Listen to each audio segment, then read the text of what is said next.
All right, guys, we're here for another episode of the Crypto Playground.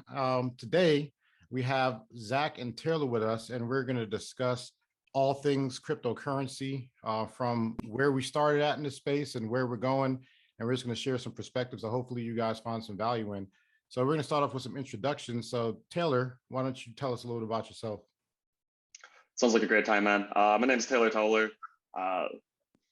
Seeking truth and knowledge are defining characteristics of my life, as well as a do-it-yourself ethos and a pretty rigorous ethos of self-sovereignty. I am a third-generation industrial maintenance professional, or otherwise, born and raised gear monkey in wire weenie. Not sure you're not too surprised to hear that after telling you about my whole do-it-yourself thing. My love for video games when I was young led me into a love for technology, which led me into discovering Bitcoin all the way back in like 2011. At that young age, I didn't dive too much into it then, but kind of the catalyst for me for doing a deeper dive and deciding to move my career into the space was seeing the massive inflation that was happening throughout COVID. When I saw that going on, I knew that there was going to be a need for something else in the world. So I launched a Bitcoin mining fund, Solomon Data Systems, as well as being one of the founding members of the mining conference, which is currently what I'm up to in the world right now. Oh, awesome. Thanks for the introduction. I'm pretty sure with your background and experience, you should add some great value to the conversation. So we're going to dig into some things from your past and try to put some context on things for the audience. So Zach, over to you, man. Yeah, good morning. I'm glad to be with you today. My name is Zach Chance. I'm Solomon Data Systems co-founder and CFO, as well as CFO of the mining conference that Taylor just mentioned. I have a bachelor's degree in business management from the University of Hawaii.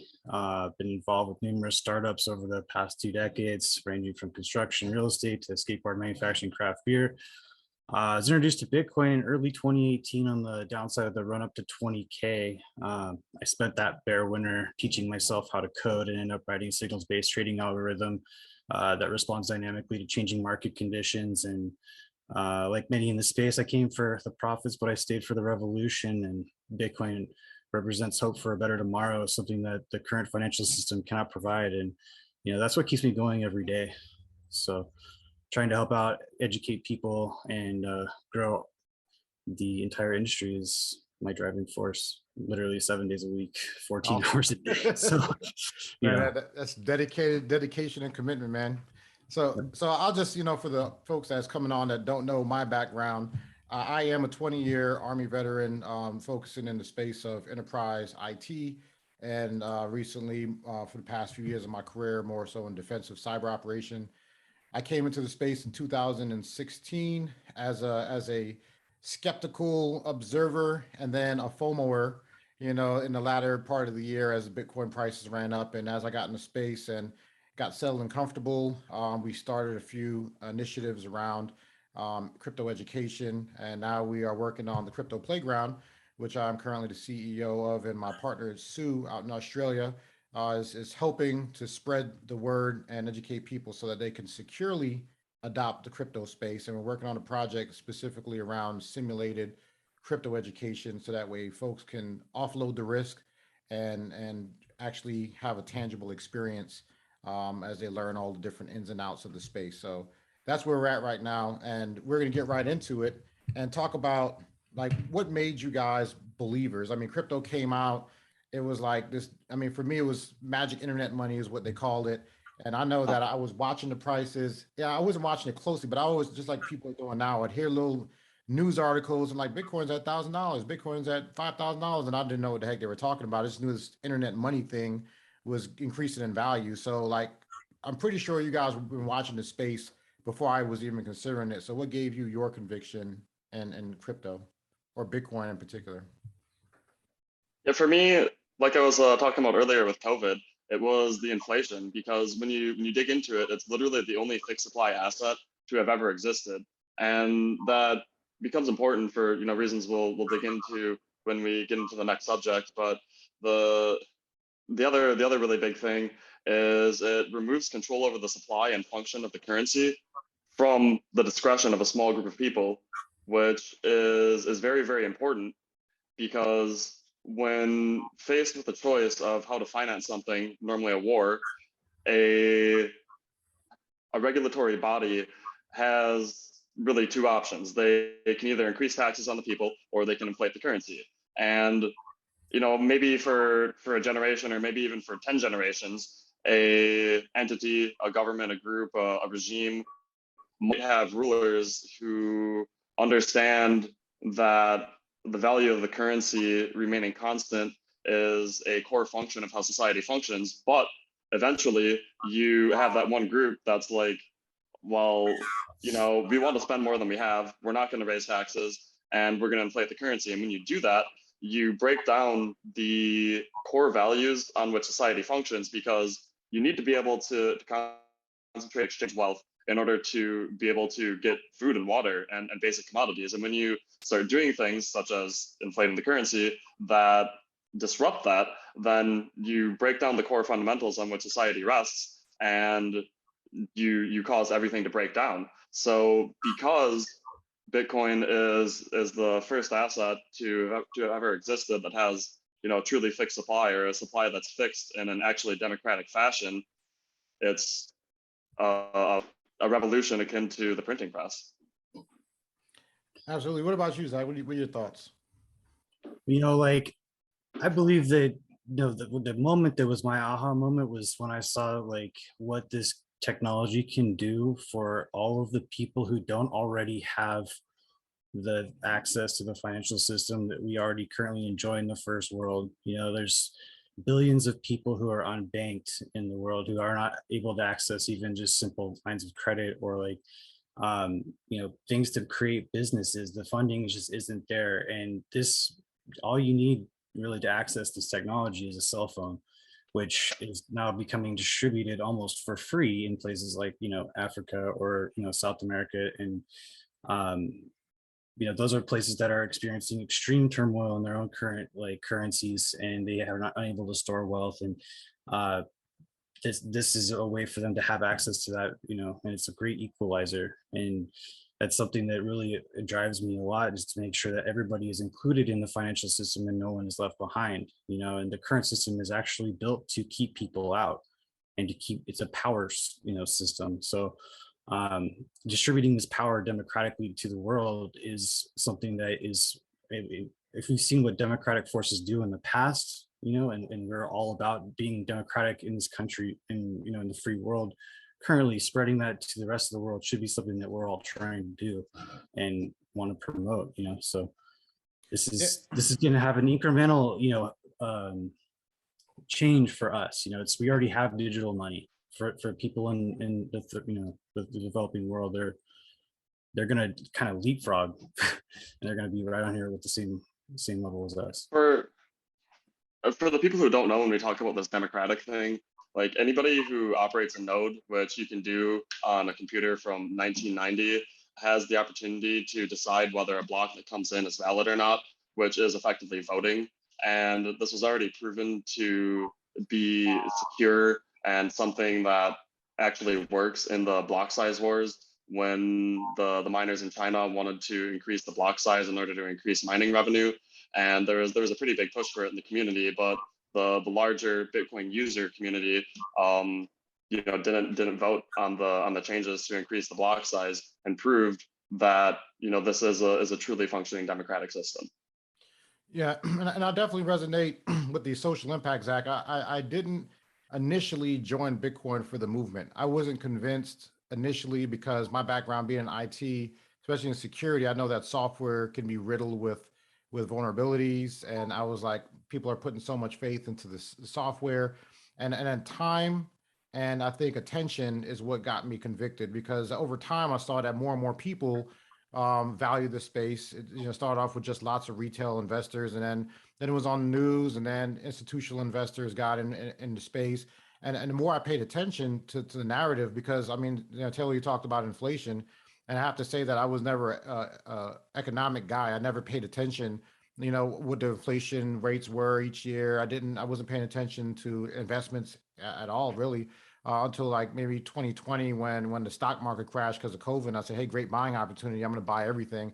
And then I started paying a little more attention to economics. And then when I realized how the U.S. dollar was running away from us and killing our future buying power because of inflation. I was like, well, this deflationary asset, with a fixed supply is a way to go. And then also looking at the social impact, I'm kind of a save the world type guy.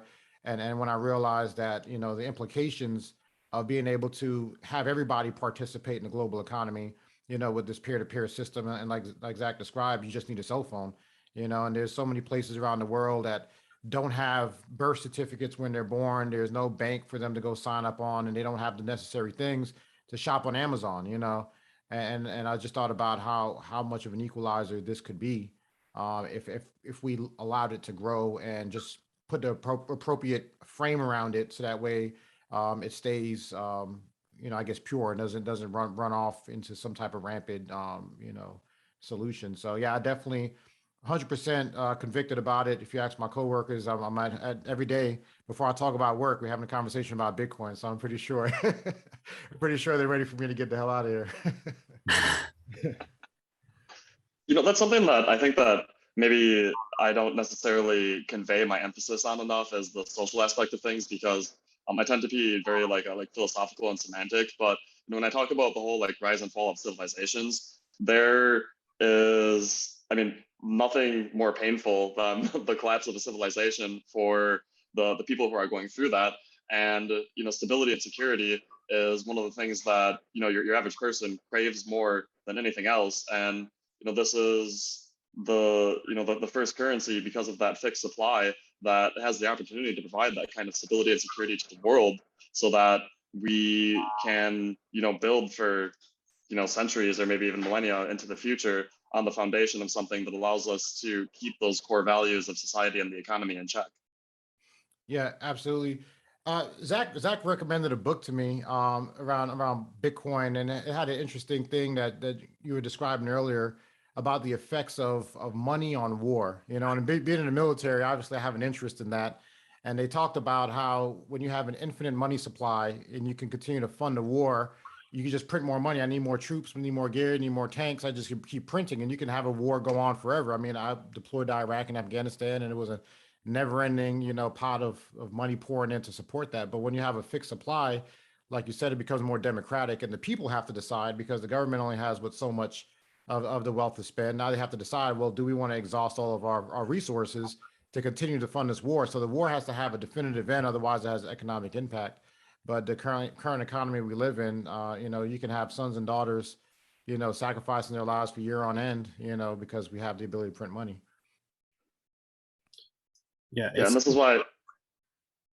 I was to say it just a cycle. It continues to go in a big loop, because after the war ends, then you have all society thinking that because it boosts the economy for a period of time, then it comes at some point back crashing down, because it's usually fueled by debt, because you're inflating the currency throughout that time. You have a giant crash, which leads to another war, and then there's a whole bunch of people who are upset at the government. They're who do they blame, right? Like when the economy is crashing, and then they get mad at some other person, and then politicians point that anger at somebody else so they can start another war to restart the economy.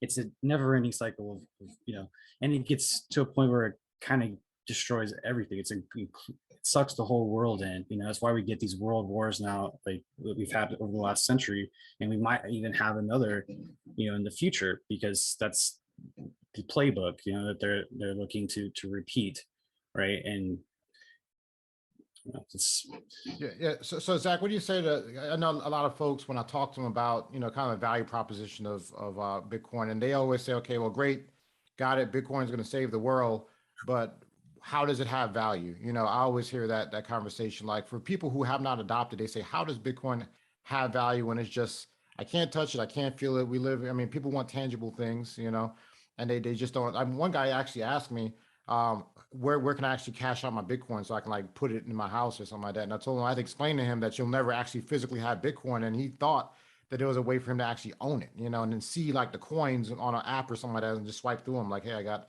a million of these things, like counting dollars. So how do you explain to people that don't understand the value proposition of Bitcoin? well, I always say back to that, like, what's the value of a dollar? how is a dollar valued, right? Like, what is that? Where does that get its value from? It's from an agreement of us to exchange, right, for a certain price, and that dollar is actually supposed to be backed by, back before it's backed by now, it was backed by gold, and now it's backed by the full faith and support of the government. And it's just a promise, right? It's the debt of society, it's future debt of our. So what gives Bitcoin value is the fact that it's verifiably scarce.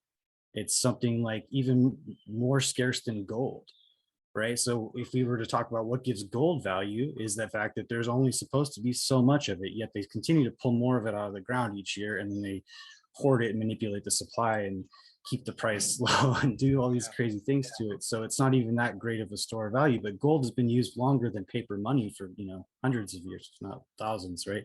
So um, if you could sit there and say that this thing that you have is actually like finite, and people who lose their keys, and their wallets, they make this even more finite, and increasing the scarcity of what's in there. Those people have something that they can say, here, I can exchange this to you, and for sure this is something that is unique and scarce, right? And so that's it. The main proposition of what gives it value. The other fact is that it reduces the cost of our current system, right? So like there's a lot of value that is attributed to it just from the fact that it's cheaper technology to use. It costs 1/4 of the cost of running the entire financial system globally to run just Bitcoin, right?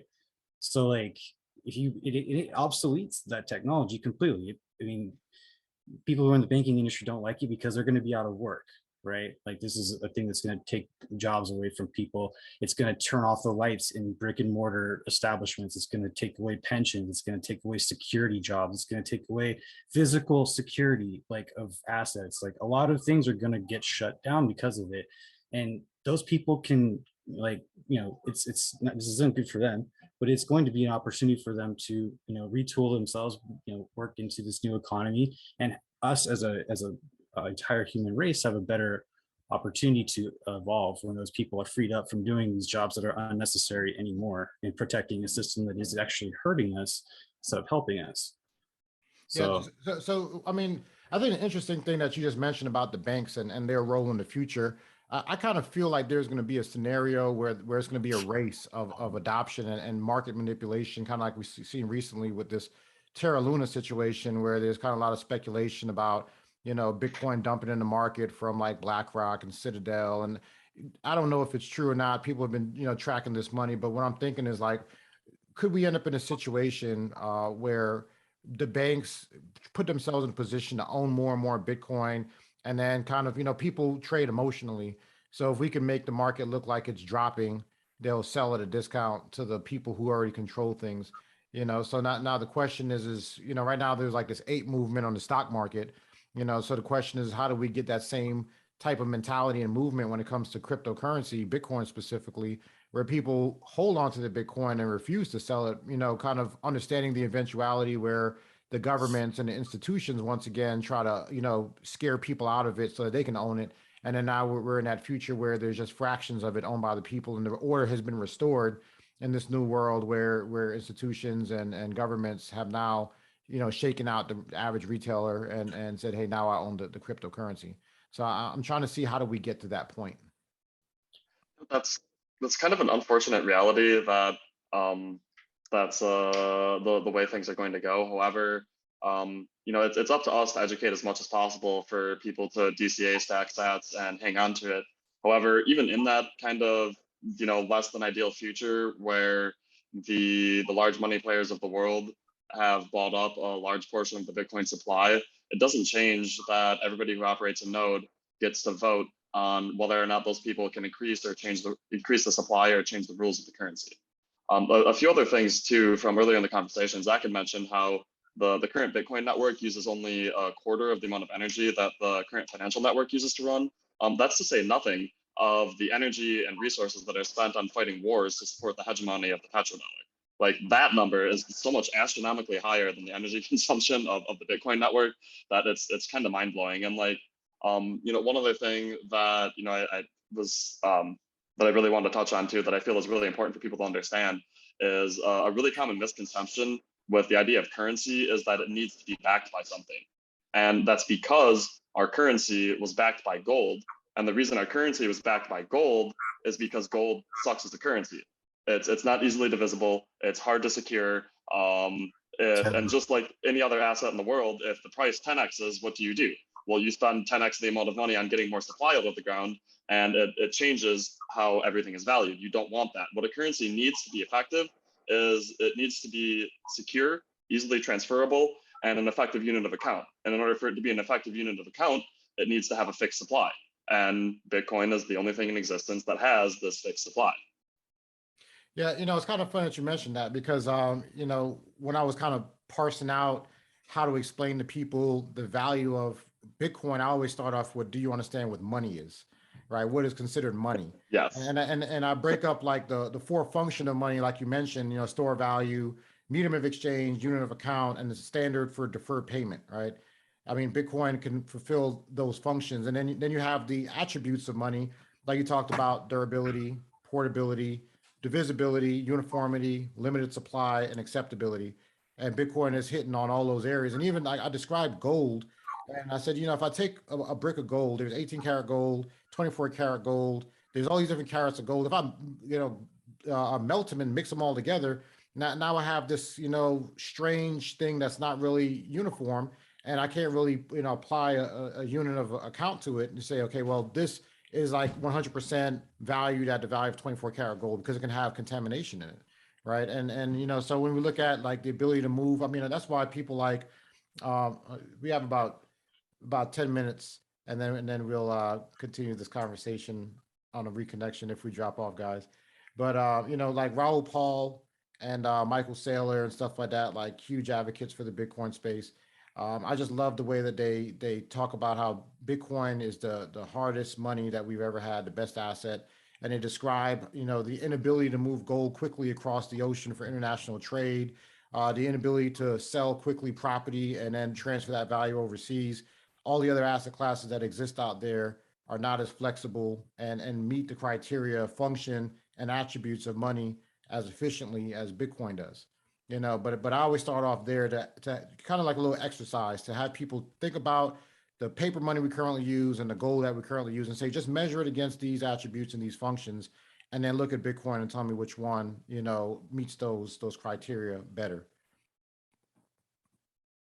One way that I like to think about it is think about how much the internet changed the world, which isn't something that I'm, in my 28 years of life, I'm like super familiar with, but I'm aware of how things were to some extent before, I was born. With this world of information that we have at our fingertips, you can learn anything you want to and talk to anybody anywhere instantly. Like Bitcoin has done the same thing for money that internet did for information. Yeah, absolutely. And money is the only thing that has not evolved with all this IT that has come up. Like we've found ways to do FaceTime calls across the ocean and transfer data, and do all kinds of interesting things. We can connect in virtual reality worlds, but money has not evolved. So I think, it was about time for money to be where it's at now, where it's protected by encryption, it has integrity, exchange peer to peer, totally on an internet-based platform. And I think this is kind of the needed, expected evolution of money, and if we look through history, money has changed over time. It was like wampum beads, and then it was, all these different mediums of exchange, and the dollar has just been around for a long time, and the expiration date is here. I agree completely. Yeah. Yeah, so I think the next topic that we have, and it depends on how you guys want to move forward. I want to talk about the greater crypto economy. So before we get deep into that, I think we take a quick commercial break and reconnect, and then we get into that because that's going to be an interesting conversation. I have some interesting ideas around this. Sounds good. All right, go. All right, guys, that was a nice little commercial break. Hopefully everyone's refreshed after the 45 seconds that we had. If we did this in the business world to like 45-second breaks and that was it, I'll be burnt out every day.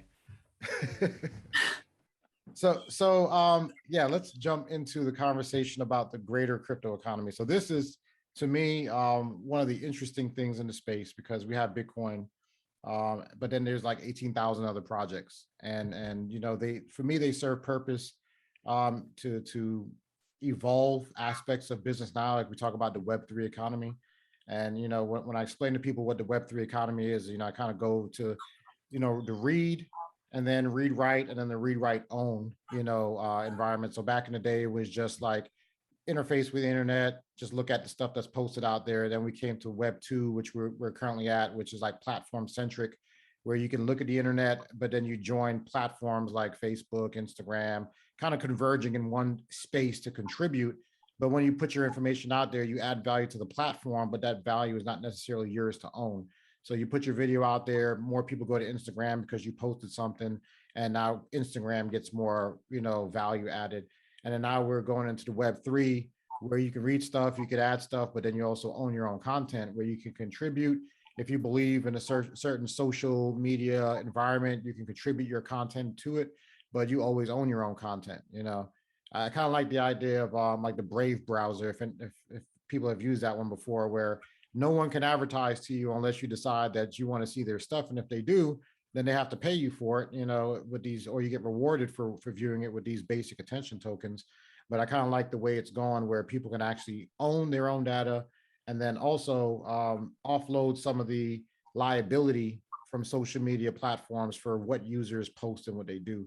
Because if you own your own data, then you know it's not hosted on my servers. I'm not responsible for cleaning it up or managing it or whatever. It's just like, hey, take your stuff and go. And that's kind of like the future of the internet. But there's so many projects out there to add value. I'm going to open it up, you know, just to kind of get some perspective from you guys on what do you think about the growing crypto economy. Where do you see value being added, and you know, what do you think is like needed going into the future? That's a huge question. Yeah, absolutely. You know, there's a lot of cool projects that are coming out. I think they're all really good in a theoretical sense. They have a lot of things that have to come about to flesh out their ideas. Um, like you were talking about earlier, the file sharing thing, it's a really cool idea. I think that digital property ownership, so like land ownership, um, actual things that connect real world things to the digital world, as like a tokenized kind of thing. I think all of those things really have a lot of promise in allowing people to own their own assets for real, right? I mean, there's people in different parts of the world who uh, they don't ever own their land because some new regime comes in and takes over, you know, the country, and you know, your family's been on there for generations, and all of a sudden it's not yours anymore, and they kick you off, and there's no way to prove that you ever owned it. Yep. The regime changes again, you know, it just gets lost, and there's no paperwork to record it or anything like that. So people can actually own their own property, owning part of a Lamborghini or a piece of art. You know, like those are all real cool ways to do it, and then have them digitally represented in the metaverse. I know that that's going to become, you know, a major thing for a lot of people. The kind of unfortunate fact about a lot of this is that many of these projects are going to fail, and that's part of innovation. You know, like, and I would actually venture to say more than 90% of them are going to fail.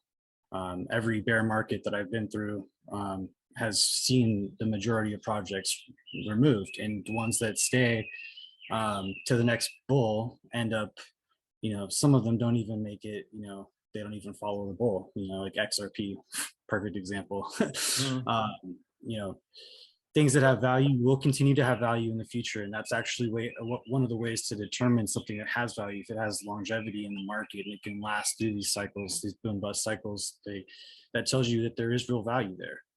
If they didn't have Yeah. value, it wouldn't have make it, you know. And So I want to chime in on the XRP piece, because you bring up an interesting point. So XRP facilitating cross-border payments, right?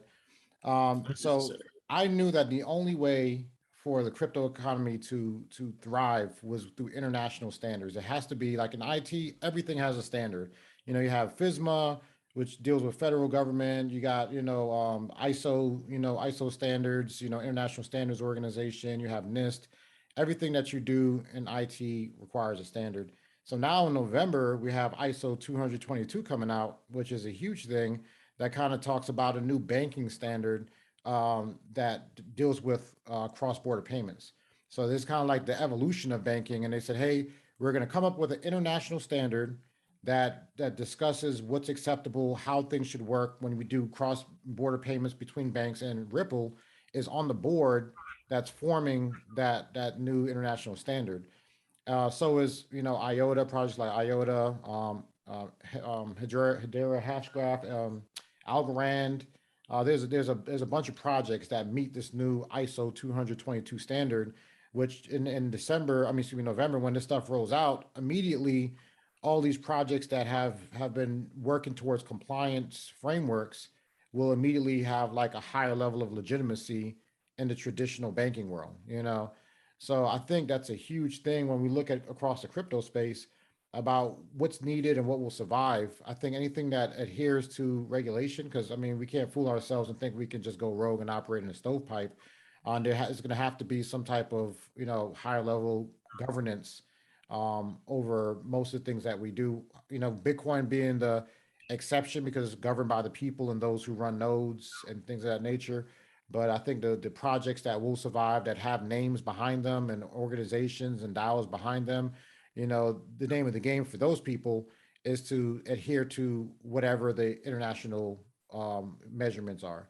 And I think that ISO 222 is the start. And I think that there's going to be other things that's going to come out as far as file storage. We're talking like Chainlink that deals with, bridging traditional business data into the blockchain, because we know that in the business perspective, everything doesn't need to be blockchain. There's certain attributes of information that benefits by having integrity and transparency and things of that nature. So I think projects like those are definitely needed, and the crypto space is expanding so much. I was pulling up this article. I had this crazy thought the other day. I saw this article. It says a singularity is near mind uploading by 2045. So it says by 2045, humans will achieve digital immortality by uploading their minds to computers.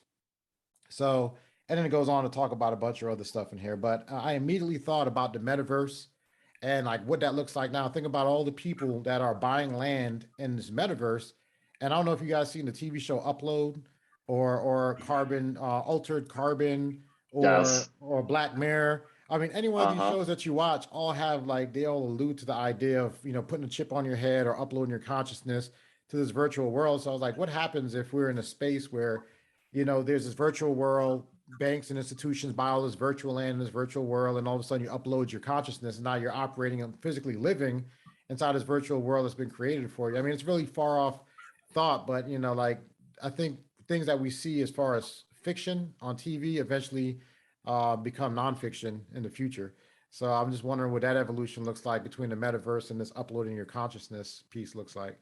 Interesting thought. Well, that's absolutely true of sci-fi. That's why I love sci-fi. Good, it predicts the future.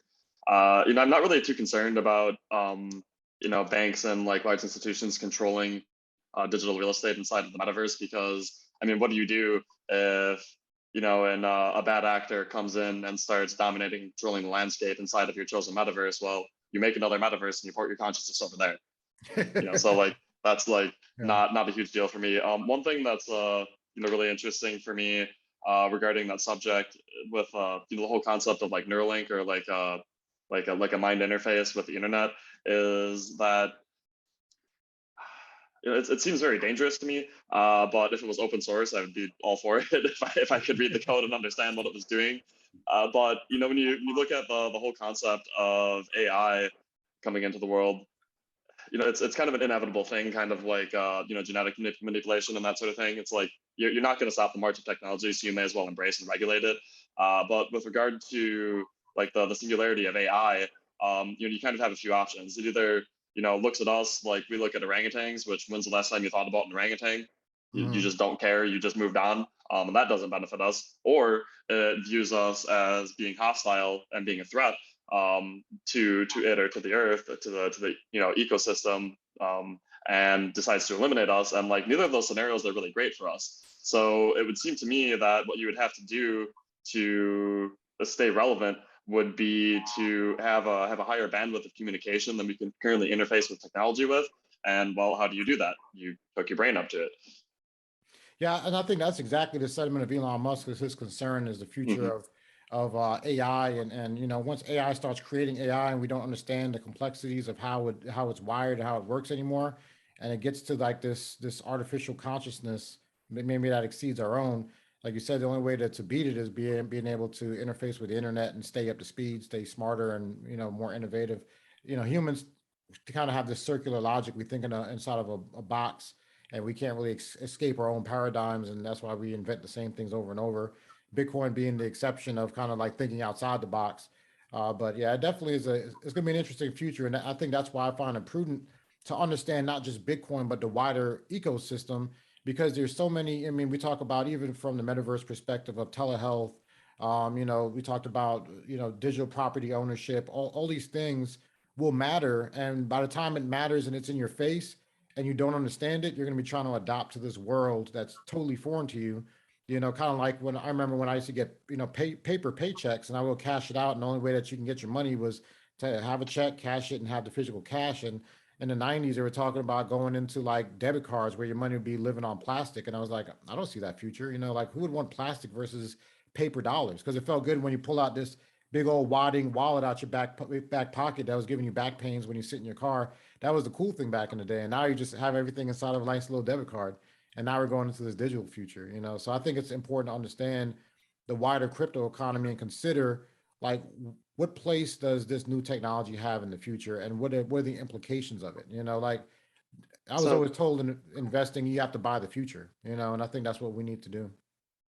So with regard to like the greater crypto economy, I know we're talking about like the greater crypto economy and not just Bitcoin right now. That's kind of the subject that we're on. But I think that what matters to the average person that's going to be putting their money into this sort of thing is what is the value or what is the potential future of their investment, right? And so for me, like one of the key values of a currency, a project that's putting itself out there as a currency, is the ability to exchange it for other things of value.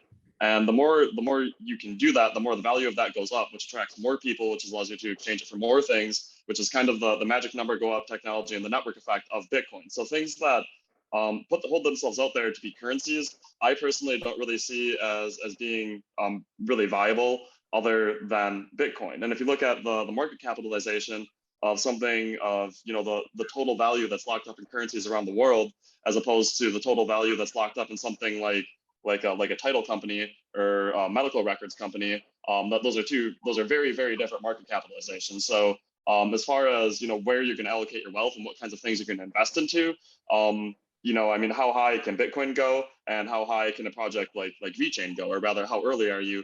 Are important considerations for me and for the average retail investor, I think. So I just kind of wanted to bring up that point. But I mean, yeah, I mean, stuff like like I mentioned, like title companies are going to be replaced by software engineers. I mean, like medical records, your identity, ownership of fine art, and of course, ownership of digital ecosystem assets. Like when you're grinding for 300 hours in World of Warcraft and you get that tier 7 gear and you want to bring it into Diablo 7, well, now you can do Yeah, that.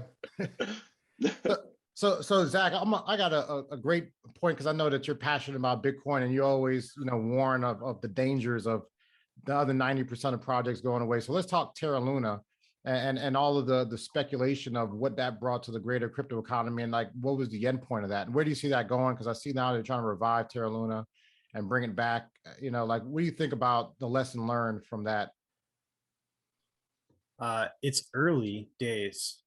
People need to have a long-term vision when they're investing in this space, and be prepared to take a 50 to an 80% loss, or in some cases, when you invest in the wrong project, 100% loss in what you're investing in, especially something that's like as new as Terra Luna was. Like the algorithmic stablecoin was an adaptation to an already existing new technology, which was the backed by a good basket of goods type stable coin, right? And that's it's real dangerous to put your money in stuff that's new, right? You could lose it, and that's why they always say never invest more than what you're willing to lose in these projects. If you start putting in your life savings into something, you might want to put it into something that's got a little bit more longevity, like Bitcoin, which is the Yeah. oldest one, right? So there's safety in that. It's going to be around.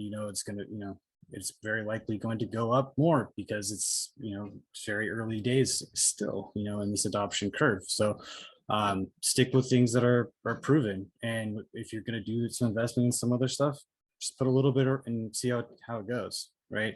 I feel bad for all the people who lost money in that. And, there's a lot of people who made a lot of money in that dump too. Like, for every loser, there's a winner, and that for every seller, there's a buyer, so there was some people in every move that happens in every market that make a ton of money. Right. So, try to always be smart about all your investments. Right. Absolutely. And I think we've seen this with like Solana and a lot of these other projects that had, I can't remember what the other project that had the Ethereum bridge hacked. I think it was the wormhole. There's so many projects that come up that serve similar purposes as other projects, and they gain all this traction, and then it's always the question of how long will it last? Will it last? And I think that's one of the reasons why I got my conviction in Bitcoin as well. Like you described, it's been around for a while. It's survived so many things, and these new projects just they're riddled with code bugs and the ability, like with Terra Luna, the ability for them to react so quickly and make modifications across the whole network and get consensus on all these changes so quickly is concerning because the That's power scary. of yeah. So I mean, like when we talk about a decentralized future with governance and more democratic stake in how things go, Bitcoin is the epitome of that. Where it takes years, for an upgrade. Taproot took how many years did it take for Taproot to actually And that happen? went through speedy trial too. So like that was the quick version of how long it takes to change the network, and all the consensus, all the voting, all the testing. They have to make sure that this thing is going to not break the system. They take a lot of they think it through really well.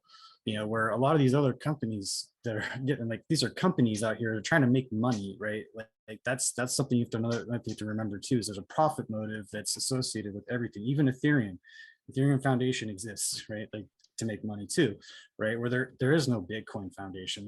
This is supported by devs everywhere. Yeah. For something that's as revolutionary and changing as Bitcoin, what's so important about this resistance to change is that if you allow the rules to be changed in emergencies, then people will create emergencies in order to change the rules in a way that benefits them, usually by way of profit. So having this whole process and like years of testing on testnet and everything that must be gone through in order to make sure that everything functions correctly is very critical to maintaining the longevity and security of something on which is one of the core fundamentals of how society functions, money. Yeah, absolutely. And like I said, it's just time and time again. I'm very optimistic about other projects providing significant value to the overall ecosystem. But I do caution people that if you're getting in with the goal of creating generational wealth, of changing your life, getting a space, first thing you invest in is education, number one. Second thing that you invest in is Bitcoin. So I think you start off with the blue chip stuff, get your position in Bitcoin. I said after you understand Bitcoin and the value proposition of it, why it came about, how it works, that to me that's the thing that's used to measure everything else with against. I'm looking at the supply and the decentralization and the security, and I'm looking at all the other obviously Bitcoin has some founders with a pseudonym, but we don't have a necessarily a team behind it. It's just a bunch of people contributing to the code. But I mean, that same due diligence of who's behind the project is an important thing. I think the value that I realized behind Bitcoin, especially perfect example, I bought Activision stock and I was super excited. I said, this thing's going to go up. I bought a few options and I was expecting it to skyrocket before Christmas time with sales. And then there was a sexual harassment scandal in the company. And just because something happened with a member in the company, the stock tanked. And I was like, dude, this can't happen to Bitcoin because there's no, I mean, Satoshi Nakamoto is not assaulting anybody anytime soon, at least not that we know of. And if he did, I mean, he doesn't own the company and there's no, body behind him that's subject to any type of political, scandals or, manipulation or stuff like that. So again, one of the reasons why I saw value in the space is its immunity to things that plague traditional investments. So I think that, like I said, education, Bitcoin, and then look at the rest of the economy because there's things that are out there that do provide, arguably great value to the space that's needed, and we can't disregard those opportunities. No, I have a question for you, Mike, if you don't mind, with your IT background. Mhm. This is, kind of a line of thought that I got from reading Lynn Alden's Proof of Stake article. If you haven't read that, definitely check it out. Mhm. But, I know that in the world of IT, when you have a protocol tends to absorb like 98% of the market because it's the function on which all other things are built. And if you don't use it, then it doesn't make sense. However, when you have a platform, what tends to happen is you tend to have, maybe like 3 different platforms that each dominate 30% of the network, and then maybe like 10% of like the upstarts or like experiments or whatever else. So do you view the Bitcoin as a protocol? I was going to say the Bitcoin protocol. Do you view Bitcoin as a protocol, or do you view it as a platform? No, I definitely view it as a protocol. I think that it serves multiple purposes, and we know that Bitcoin is scalable. It could do many more things than it currently does, but we just leverage it for the simplicity of the thing that we want to do good. Kind of Michael Saylor says it the best. He was like, I don't want to see Bitcoin do anything else other than what it does, which is exchange value and store value. I don't want to see it become the next Ethereum, although it can do, smart contracts, it can do all these other things. It has a capability, but we don't want to see it do that. So when I look at, store value and peer-to-peer exchange and things of that nature, I want to continue to see the small block sizes. I want to continue to see the time it takes to solve these mathematical problems. I don't want it to be 10,000 transactions per second. I want it to be what it is because it's doing that well. But I mean, great point. Platforms versus protocols, and I think a lot of things, understanding that certain protocols dominate, like TCP/IP, HTTPS. Certain things are what we use every single day, and Bitcoin could be the future of store value and the many things that it does. Like I said, it's written, it's defined, it's not changing, and I think that's what kind of gives it a little bit more of the predictability that we look for in the IT space. Like I said, everything is standards based, and standards need to be predictable, and everything else that's coming out with the speed of the ability to just change things, kind of removes that. Would I take a Solana and make it a store of value? Would I take, this other protocol and make it a store of value? Probably not, because it's just, unstable from the perspective of predictability. So I like the way Bitcoin operates now. I tend to have kind of a different view of what can be for the future. I don't think we need to have 5,000 different protocols or different 1,000 different networks. I think we just need 1 or 2 that work really good at what they do. And I think, if we were to use a layer 3 on top of Lightning, and we could do most of the DeFi and all of the stuff that's happening well, not all of it, but some of the things that are being done in other places. And I think that what's happening with those coins right now is kind of like a sandbox. They're testing them out and how they can work. And when they find a way to make those things work, they're going to want to be on a network that everybody uses. And if everybody's using Bitcoin already, and it's the largest network, why would you want to build another network on the side of it? You're not going to have the network effects. There's already high changing costs to go from one network to the next. So you want to only build on one. There's only one internet, right? We don't have multiple internets that are competing with each other. They all work as one internet, right?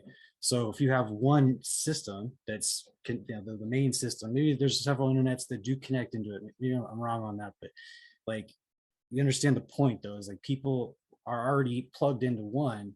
You can build easier on something that everyone already has access to, and then having to have another wallet, another whole network effect that has to be generated, which takes time. And it takes 10 years around for things to really reach critical mass. So for them to survive that period of time in the beginning, I think it's this proof of concept, and then it's going to want to migrate to something where everybody's already has value and it can interact better. So Yeah. integrated internet of money is what I'm looking at. Yes. And kind of an interesting comparison, because, when you think about the internet, there's local LANs, local area networks, and then you have, each organization can have their own network. There's extranets. And the internet is very complex. And I think that kind of brings into the argument of interoperability, because the things that sit between the internet that allow that interconnection, like routers and switches, also have their own unique set of protocols, whether it's, BGP or EIGRP or OSPF, there's all kinds of, letters out there that talk about how these systems communicate. And I think that's why the larger crypto economy is important, is to say, okay, well, what are the things that connect the other things that add value to the economy? And I think that's why ISO 222 is so important, because even XRP, like Chainlink and like many others, are working on interoperability solutions, and people that fall under the ISO 222 standard, will be recognized as international standard, adhering to international standards. So when we say which solution do we choose to achieve interoperability between all these different networks that add value to the overall internet, the new internet, we have to choose from the bucket of things that adhere to a known standard. So I think, the future is, the reason why a lot of projects will fall off, because a lot of them are just copied code with modifications, and just like all these different dog coins, you have Shiba Inu and Dogecoin and every other dog and cat coin that comes out. It's just a copied code, and then they just recycle it. And that's why a lot of them will fall off, because they're not posturing themselves to adhere to any type of existing standards, and then anticipating the next set of standards that might come out. I think projects that posture themselves according to future and current regulatory compliance will be the ones that survive and actually add value to the future economy. And we see this like encryption algorithms, hashing algorithms. There was this competition between people who were competing to say, I have the next AES or RSA or 3DES or all these different encryption algorithms. These were all competitions on which encryption algorithm was going to be the next standard, and then only one got chosen. I mean, there's obviously a suite depending on what you want to do, just like I think there'll be a suite of things that get chosen in the crypto economy, but it's the same competition as which one meets the regulatory requirements the best, and those will be the ones that feed the new internet. So do you think that Bitcoin has to fall into that regulatory category, or do you think it already does? I absolutely think it already does. I mean, the U.S. government had already decided long ago that it was property. I think that's the least disputed, of all the cryptocurrencies. And I don't think that we're necessarily trying to. I think the biggest thing with Bitcoin right now is about national security, because we when we look at the ability to circumvent the U.S. dollar as the reserve currency, then the question is will the United States be, dethroned, because everybody starts to buy this new digital asset, that everybody acknowledges has value. Now they say, let's exchange on this currency that nobody controls, and that kind of takes United States out of the running of being the world power, having the most valuable medium of exchange that everybody wants. So it's a question of national security. I mean, as a U.S. citizen, that sounds, like a potentially negative thing for me, but from a humanitarian standpoint, would that really be so bad if that happened? Not from a humanitarian standpoint, but I think that's the reason why governments are looking at this closely now. Russia, we've seen, Ukraine, we've seen, everybody's like getting on the ball of saying, hey, this is a thing. Let's start operating portions of our currency, in crypto. But I think everybody's waiting for a threshold of adoption or a threshold of price to really start to say, like, this is something we need to get into. And I think we've met the threshold where that sense of urgency will start to, kind of seep in more with governments and institutions. And then once everybody realizes that this is a national security or get in or get left out type deal, I think more and more people will come in. Actually, I'm of the opinion that the U.S. government has already recognized the way that this is going, for reasons which I'll get into in a second. But sorry, just give me a second to collect my thoughts here.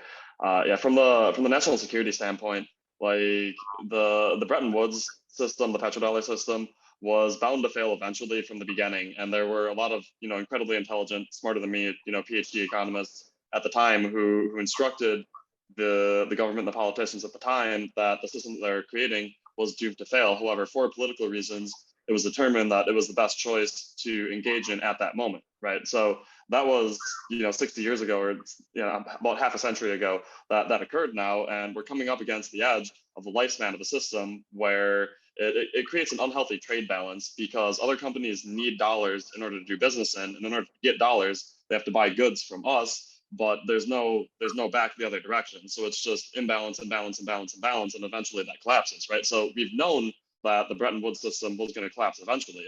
So with what do you need in order to control the network, or in order to have the most Bitcoin? Well, what you need is to have the most hash rate. What do you need to get hash rate? You need chips. What do you need to get chips? You need foundries. You need chip fabrication facilities. And what's being built in America right now the first and some of the largest foundries that exist in the world.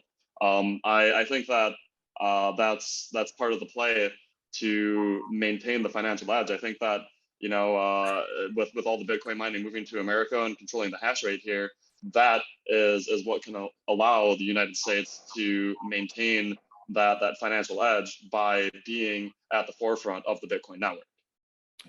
Great point. I'm sure Zach has something on that. On top of it, I want to add, you know, I think the U.S. has a tremendous opportunity to kind of restore the faith of its money by actually backing it with Bitcoin. And I think that would be one of the catalysts that actually goes to change, you know, first off, the price going up, but also I think, you know, every other country in the world that bases their money on the US dollar, like their values on the US dollar. So it's the world reserve currency. So if Bitcoin was to become the world reserve currency, then every currency would actually have real value again, right? And that power like dynamic that everybody's trying to hold on to might actually shift a little bit, because everybody actually has something of value to base their currency on. They won't be basing it on US dollars anymore. They'll be basing it all on Bitcoin. But I definitely think that the world has it would save the financial system, and it probably is what's going to happen, you know, through the crash that's probably going to happen, which, you know, is an unfortunate, you know, reality that all good things come to an end, right? Yeah. For those in power. Well, speaking of that crash that's happening, let's I know we're running a bit long here. Let's talk about the current state of the market a little bit. It's like, you know, you can't just have you know, half of your industry shut down for 6 months or a year and massively inflate the currency without the bill coming due eventually. And that's kind of happening now. We're standing on, you know, potentially the greatest economic recession to have ever happened in the history of humanity because of how global the effects of COVID were. So, I mean, you know, rate hikes are likely going to have to be happening in order to control that inflation. And when you hike the rates, you crash the equities market. The equities market is still tied to Bitcoin right now. And yeah, I mean, to me, that says that, you know, we have more down and sideways to go before we go up, because, you know, we do exist in the macro. You know, I'm not gonna make a call on a number or a time or anything like that. And, you know, decoupling from the equities market doesn't happen until the average person understands how to use Bitcoin, or there's a major catalyst, which, you know, this global, you know, financial likely collapse that we're going into right now could be that catalyst, but we're not there yet, in my opinion. So yeah, I mean, as far as like the state of the market from, you know, whether we go up or down from here standpoint, personally, I'm bearish short term. However, that's an excellent opportunity. Be greedy when others are fearful. Buy when there's blood in the streets. You know, buy red, sell green. Buy low, sell high. You know, so if you're listening to this and you're interested in the space, don't be scared away by price going down. Now is your opportunity.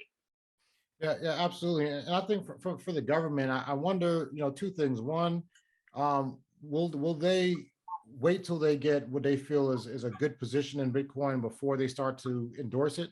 Because if I were the United States of America, I would not want to, you know, kind of start popping bottles and say Bitcoin is the new savior of currency, and then get everybody else to go and FOMO into the space government wise. I would quietly build my position. And then once I felt confident that I would control the majority, then I would say, yep, this is a new thing. And by the way, I control, you know, 30% of it, you know. So I think there's going to be a little bit of a strategic move to acknowledge the value of it. It's already happening, bro. BlackRock and Vanguard are the biggest equity holders in the largest Bitcoin mining companies in the world.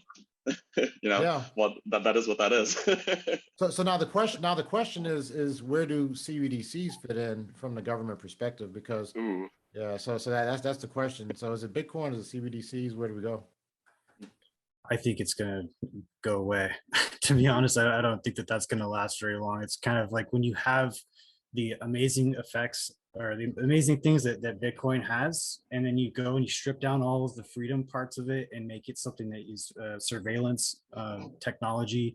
It's able to exclude people.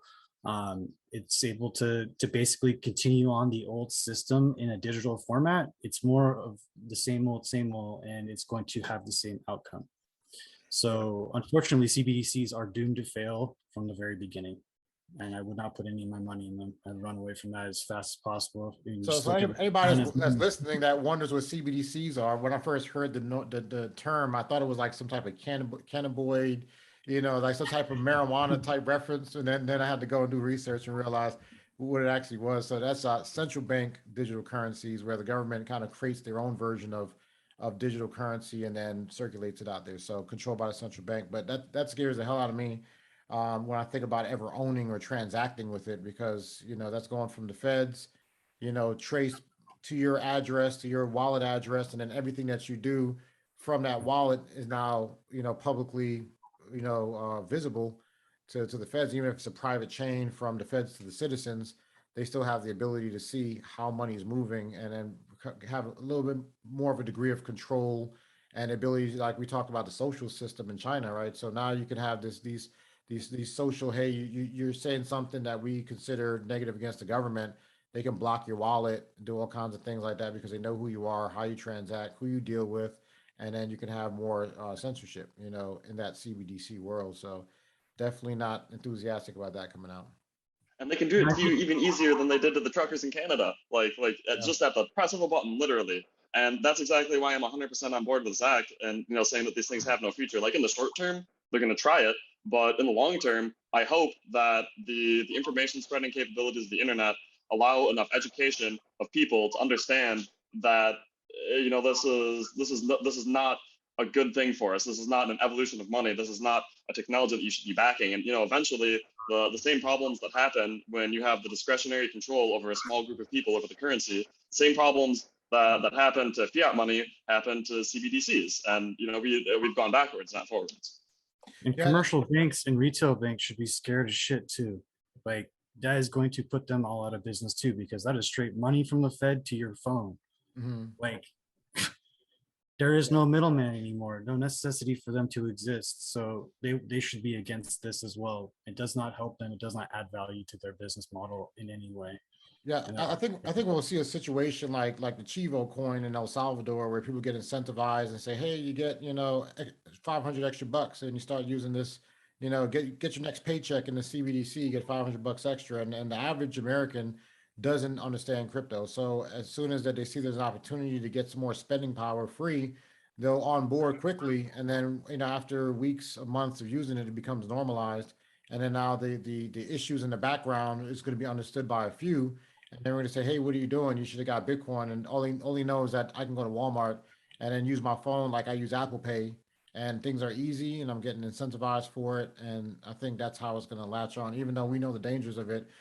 Education becomes even more important, because of those things that people will get exploited on, not knowing right from wrong. And the economic cost of the airdrop of getting everybody into the CBDC just for the US dollar is the cost is to inflate the current supply by 4 times in that move. Oh wow! So, really?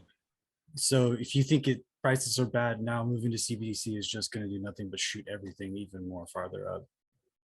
Hey guys, let's take a 20-second commercial break, and then let's extend this for the last time. And I think we should get all of our brain matter out into the internet world, and we should be good. Right on. Awesome.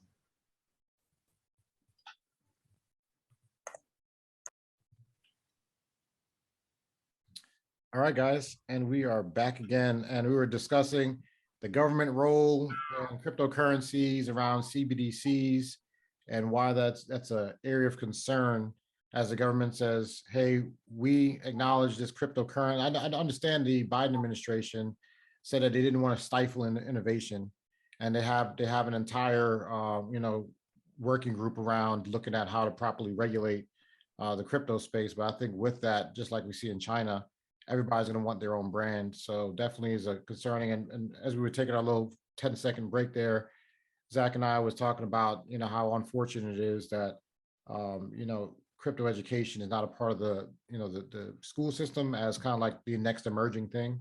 And the best attempt I've seen at it so far was, Gary Gensler, his little blockchain and money session that he did at MIT, which is on the internet. And if you guys are curious about learning about crypto from the academic perspective, I think it's like a 18 or 19 part YouTube video session. So if you just Google Gary Gensler, blockchain and money, very informative YouTube playlist to watch.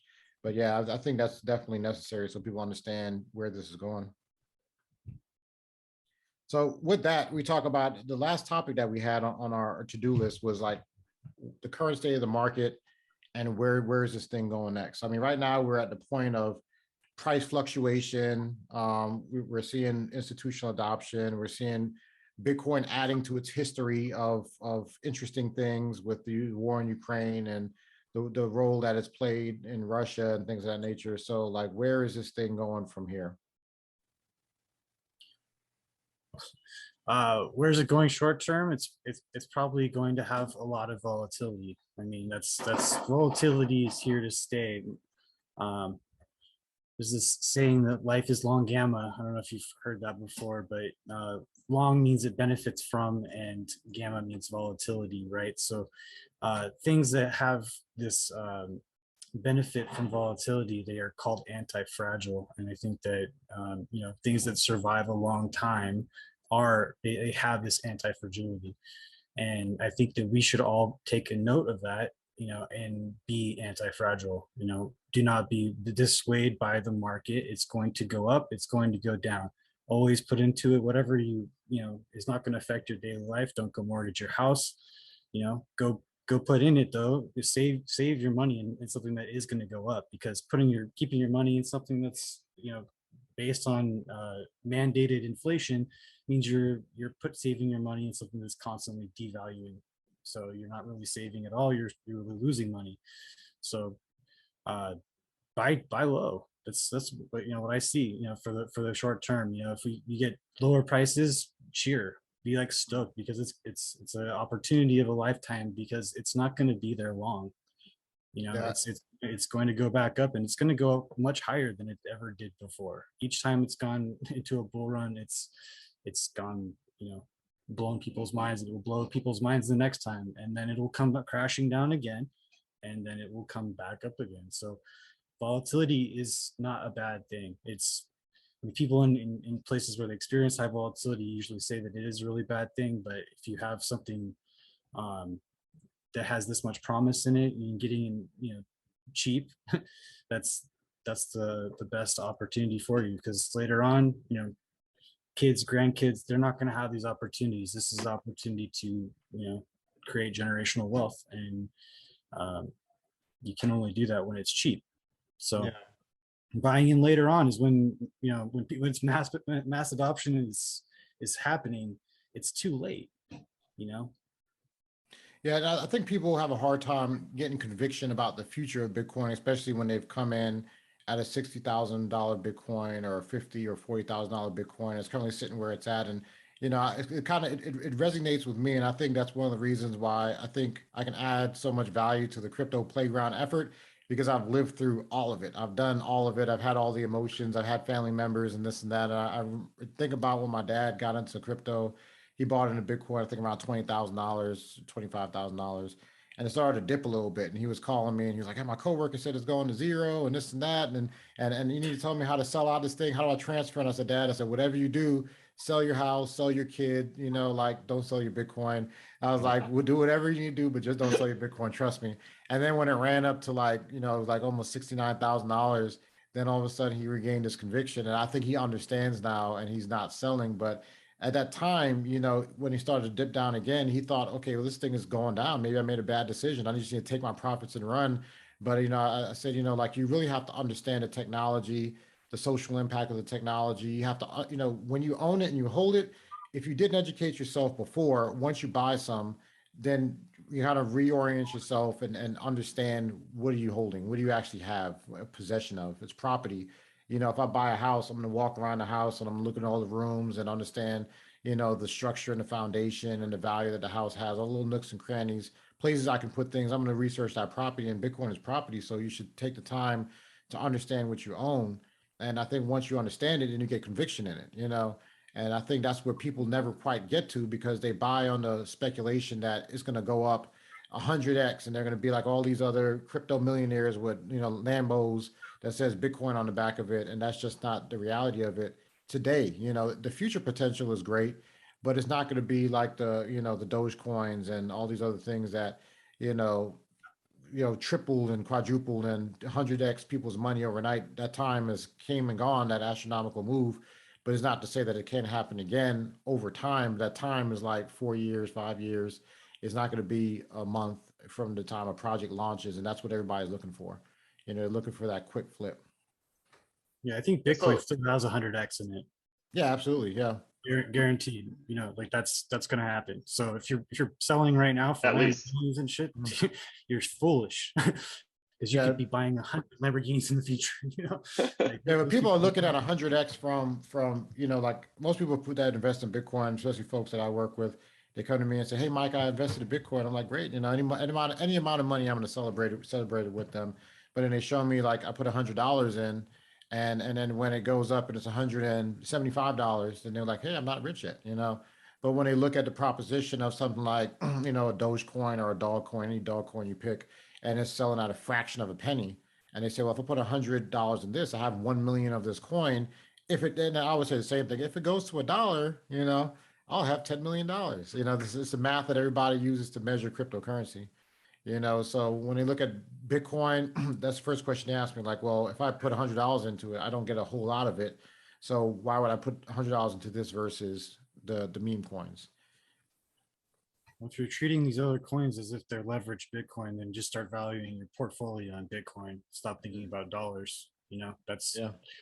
dollars. If you trade out back to dollars, you're trading out for the old tech. I mean, you're not the future. You're selling your future for something in the past that's consistently diminishing in value. So you sold at that one moment, you made $10 million or whatever, and, within a year, it's not at this inflation rate, you've lost 10% of it, at least. Yeah. So like, what's the point of trading out of it when it's only going to continue to go up in the future?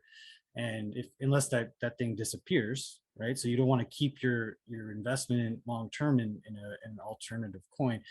But transferring that Bitcoin value when it's high back to Bitcoin, that's something you should do. And treat your Bitcoin as if it's savings, and all these other things as if they're gambles, because that's really all they are. Yeah, I showed my son, I gave him a little quick economic class, and we pulled up the interest rate on a Wells Fargo savings account. It was 0.011% annually on a Wells Fargo savings account. So I said, okay, if you put $100 in there, you get a penny after a year. So I said, you know, we looked at the inflation rate from last year. I think it was like 7.6% or something like that. And I was like, so if you know, had $100, you put it in savings, you want to buy something at the end of the year for $100, you gain like a penny in value for your $100, but that item that you want to buy for $100 now costs $107. So you know, I kind of showed him the value of putting your money someplace where it grows and keeps up with the rate of inflation.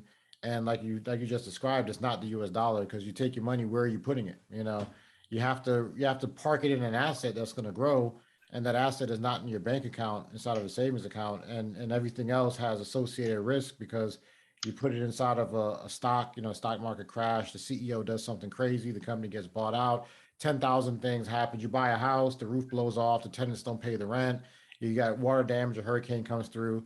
You know, like when you look at all across the space of assets, you know, there's only one that's going to give you that, you know, safety into the future, to know that the supply is decreasing every year, every 4 years. When there's a happening event, there's a fixed supply, people losing their Bitcoin, which is, further restricting the supply. There's only one place to put your money that makes sense into the future. And the fact that governments and institutions have adopted it just let you know that you're playing in the league of the way that these people think, you know?